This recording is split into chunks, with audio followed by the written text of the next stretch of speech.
બહુ જ ગરમી છે નહીં યાર. અને અમુક વાર છે ને આ ગરમીના લીધે આપણો ગુસ્સો વધી જતો હોય અને એ ગુસ્સો એવી જગ્યાએ ઉતરે જ્યાં એ ગુસ્સો ના ઉતરવો જોઈએ, ખાસ કરીને રોડ ઉપર. જ્યારે આગળવાળી વ્યક્તિ તમને સાઈડ નથી આપતી એટલે તમે એની ઉપર આમ હોર્નની મારામારી ચાલુ કરી કાઢો. હવે હું તમને આજે છે ને આ ફોટા સાથે સમજાવું છું કે ક્યારે આ હોર્નની મારામારી કરાય અને ક્યારે ના કરાય. જ્યારે આગળ કોઈ ગાડીવાળો જતો હોય ને તો હોર્ન મરાય.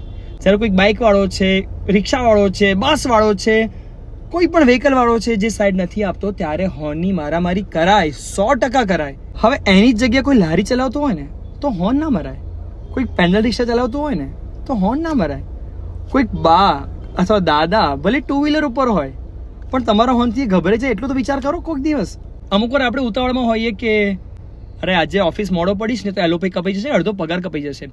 એના લીધે આપણે આગળવાળી પેન્ડલ રિક્ષાને હોર્ન મારતા હોઈએ જે કોઈ 15 કે 17 વર્ષનો છોકરો ચલાવે છે અને પેન્ડલ રિક્ષાની પાછળ એની બેન, એની મમ્મી, એની દાદી એ બધા લોકો બેઠા છે.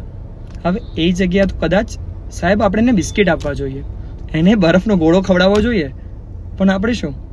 એટલે ઇન શોર્ટ એવા બધા જ લોકો જે તમારી આગળ છે, જેની ગતિ, જેની સ્પીડ તમારા કરતાં સ્લો છે અને એમની પાસે કોઈ પણ પ્રકારનું એક્સિલેટર નથી ના હાથમાં, એવા કોઈ પણ વ્યક્તિ કે એવા કોઈ પણ વાહન તમારી આગળ ચાલતા હોય ને તો એમને ચાલવા દેવા જોઈએ.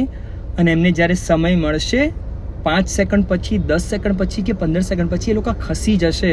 જેટલો રોડ આપણો છે એટલો જ રોડ એમનો છે.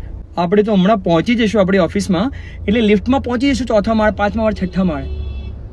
પણ એ લોકોને આપણે એ ઓપ્શન આપ્યો છે.